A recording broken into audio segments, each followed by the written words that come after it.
Hello friends, आप देख रहे हैं मास डायनामिक और आज हम बात करेंगे भारत और पाकिस्तान के बीच हुए 1965 के युद्ध के बारे में। तो चलिए इस वीडियो को शुरू करते हैं। 1962 में चीन ने भारत पर एक हमला कर दिया। अब हमला एकदम किया गया था तो भारत इसके लिए तैयार नहीं था और भारत ये युद्ध हार गया। इसमें भारत को बहुत क्षति हुई। उसके बाद 1964 में उस समय के प्रधानमंत्री नेहरू जी की मौत हो गई। चीन से हुए युद्ध के बाद पाकिस्तान ने सोचा कि भारत अब कमज़ोर हो गया है और ये बिल्कुल सही समय है भारत के खिलाफ युद्ध आरंभ करने का और कश्मीर मुद्दे को ख़त्म करने का, जिसमें वे कश्मीर को पूरी तरह से हथिया लेंगे और कश्मीर पूरी तरह से पाकिस्तान की तरफ चला जाएगा। 1950 के दशक में सोवियत यूनियन और यूएसए के बीच में जो कोल्ड वॉर चल रही थी उसमें पाकिस्तान अमेरिका का साथ दे रहा था। इसलिए अमेरिका ने बहुत ही आधुनिक हथियार पाकिस्तान को डिफेंस के लिए दे रखे थे।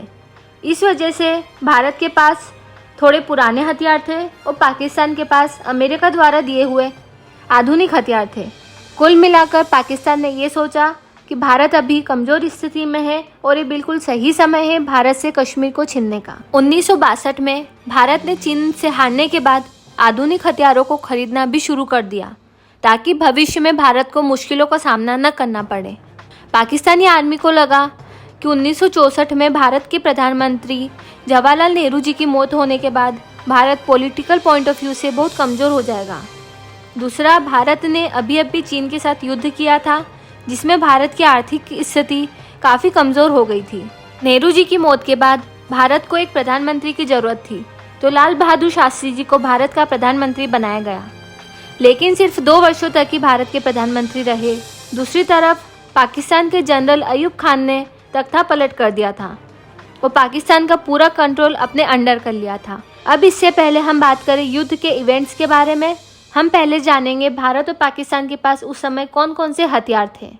आइए पहले भारत और पाकिस्तान के मेन बैटल टैंक्स के बारे में जानते हैं। पाकिस्तान के पास 756 और भारत के पास केवल 608 टैंक्स थे और पाकिस्तान के पास इन 756 टैंक्स में से 352 उस समय के बहुत ही आधुनिक टैंक थे जिनमें M47, M48 जैसे टैंक शामिल थे।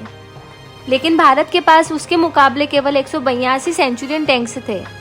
इसके अलावा भारत के पास सभी दूसरे विश्व युद्ध वाले पुराने टैंक्स थे जिसमें शर्मन टैंक्स मेन थे और इसके अलावा भारत के पास फ्रांस से खरीदे हुए AMX लाइट टैंक्स थे। टैंकों में पाकिस्तान का पलड़ा इस तरह से देखा जाए तो भारी था। अब बात करते हैं तोपों के बारे में।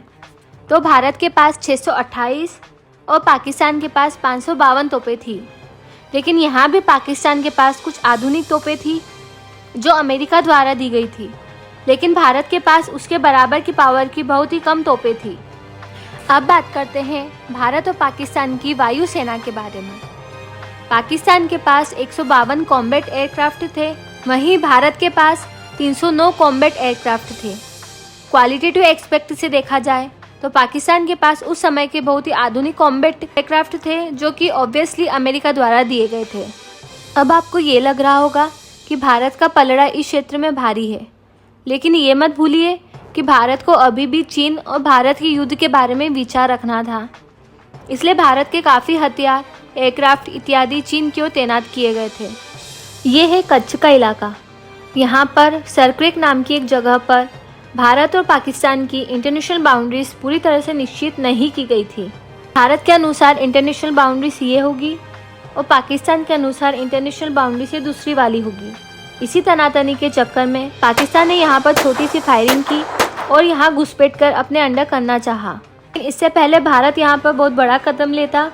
इंग्लैंड ने बीच में आकर मध्यस्थता की और दोनों पक्षों को आपस में बातचीत करने को कहा और भारत इस बातचीत करने के लिए मान गया। इधर पाकिस्तान ने सोचा कि भारत पर अगर थोड़ा सा दबाव डाला जाए तो हम किसी भी क्षेत्र के लिए ये कर सकते हैं, तो इसी तरह कश्मीर को भी भारत से छीना जा सकता है। उस समय पाकिस्तान की प्लानिंग थी कि कश्मीर में अपनी सेना को भेजकर वहाँ के लोगों को भारत के खिलाफ भड़काएंगे और कश्मीर को अपने अंडर कर लेंगे। ऐसा हम नहीं बोल रहे हैं, ऐसा पाकिस्तान में उस समय के युद्ध में रहे एक जनरल ने अपनी पुस्तक में खुद लिखा है। इसी सोच के साथ पाकिस्तान ने अगस्त 1965 में ऑपरेशन जिब्राल्टर शुरू करा। इस ऑपरेशन में पाकिस्तान उस समय की सीज फायर लाइन यानी आज की LOC लाइन ऑफ कंट्रोल से अपने कुछ सैनिकों को कश्मीर में भेजा और कुछ सैनिकों को अपने एयरक्राफ्ट से कश्मीर वैली में लैंड करा दिया। अब यहाँ पर जाकर पाकिस्तान की चाल उल्टी पड़ गई।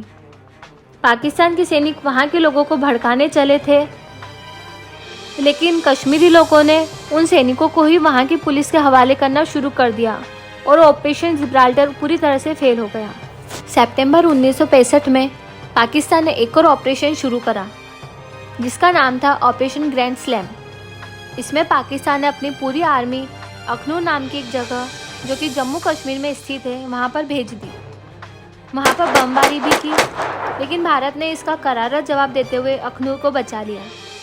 लेकिन पाकिस्तान ने अखनूर को ही कब्जा करने के लिए क्यों सोचा? तो इसका जवाब है कि अखनूर एक ऐसा अनोखा एरिया है जिसके द्वारा भारत रजौरी और पुंछ तक पहुंच सकता था। अगर पाकिस्तान अखनूर पर कब्जा कर लेता तो भारत का पूरी तरह से रजौरी और पुंछ से कनेक्शन टूट जाता।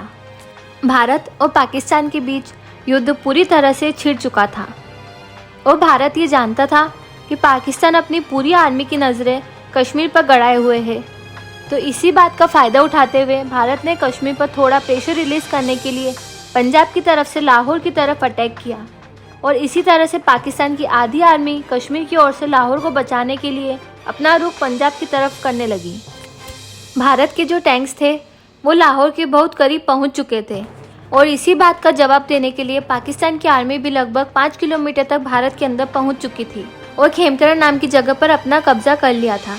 और यहाँ पर हुआ एक बहुत ही ऐतिहासिक युद्ध जिसे जाना जाता है असल उत्तर के युद्ध के नाम से। इस युद्ध में भारत ने खेमकरण को फिर से जीत लिया और पाकिस्तानी आर्मी को वहाँ से भगा दिया। अब यहाँ पर हुए इस युद्ध में बहुत ज़्यादा टैंक्स का यूज़ हुआ और जैसा कि मैं आपको पहले ही बता चुकी हूँ कि भारत के पास पुराने टैंक्स थे और पाकिस्तान के पास अमेरिका द्वारा दिए हुए बहुत ही आधुनिक और एडवांस टैंक्स थे, लेकिन फिर भी भारत ने पाकिस्तान को बहुत ज़्यादा नुकसान पहुंचाया क्योंकि भारत की जो स्ट्रेटेजी थी वो बहुत अच्छी थी। भारत के पास चाहे ज़्यादा अच्छे हथियार नहीं थे, लेकिन भारत के पास बहुत अच्छी प्लानिंग थी और आर्मी को लीड करने वाले लोग बहुत अच्छे थे।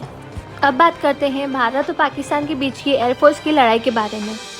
जैसा कि आपको पहले ही बता चुके हैं, पाकिस्तान के पास अमेरिका द्वारा दिए हुए बहुत ही एडवांस एयरक्राफ्ट थे जिनकी मदद से शुरुआत में तो पाकिस्तान ने भारत के कई ठिकानों पर अटैक किया, लेकिन बाद में भारत की भी एयरफोर्स ने पाकिस्तान को बहुत नुकसान पहुंचाया और ऐसा भी कहा जाता है कि अगर ये युद्ध कुछ हफ्ते और चलता तो पाकिस्तान को बहुत ज़्यादा नुकसान होता और उसके एयरफोर्स के रिसोर्सेज पूरी तरह से ख़त्म हो जाते।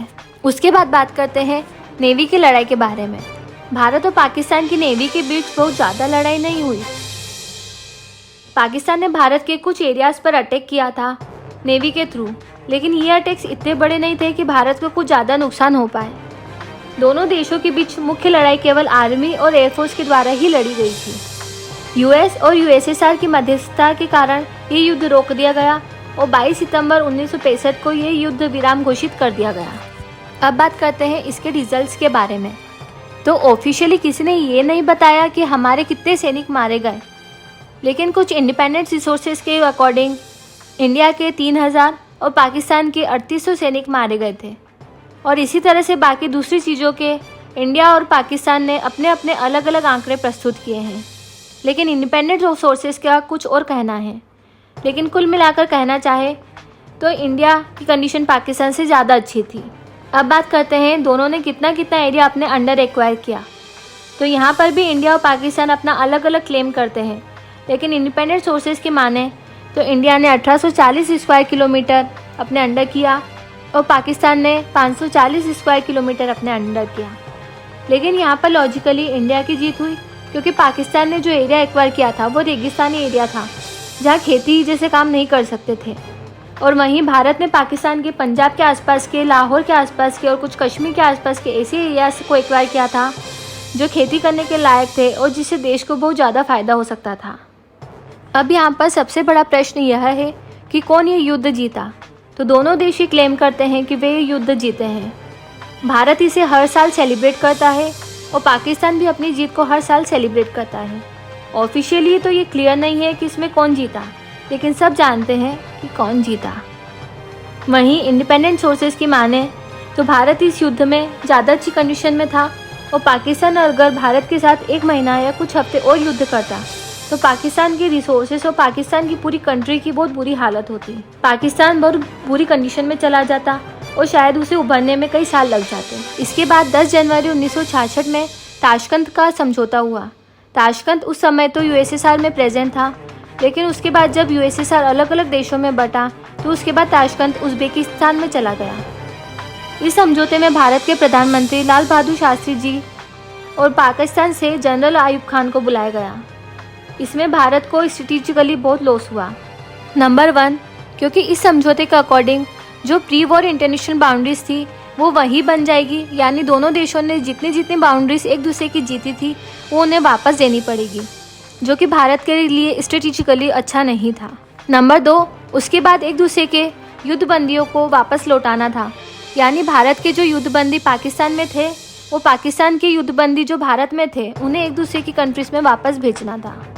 थर्ड पॉइंट था कि जो सीज फायर लाइन यानी LOC जम्मू और कश्मीर में वहाँ पर जो भी युद्ध से पहले की कंडीशन थी वो वही रहेगी। तो यहाँ पर भारत को हाजी पीर पास पाकिस्तान को वापस देना पड़ा, और अगर ये आज भारत के पास होता तो शायद कंडीशन इतनी ज़्यादा बुरी नहीं होती, क्योंकि ये स्ट्रेटेजिकली देखा जाए तो भारत के लिए बहुत अच्छी जगह है। इसका भारत को बहुत फ़ायदा हो सकता था, तो यहाँ पर भी भारत को बहुत लॉस हुआ। उसके बाद लाल बहादुर शास्त्री जी की मृत्यु हो जाती है ताशकंद समझौते पर साइन करने के 1 दिन बाद हार्ट अटैक से।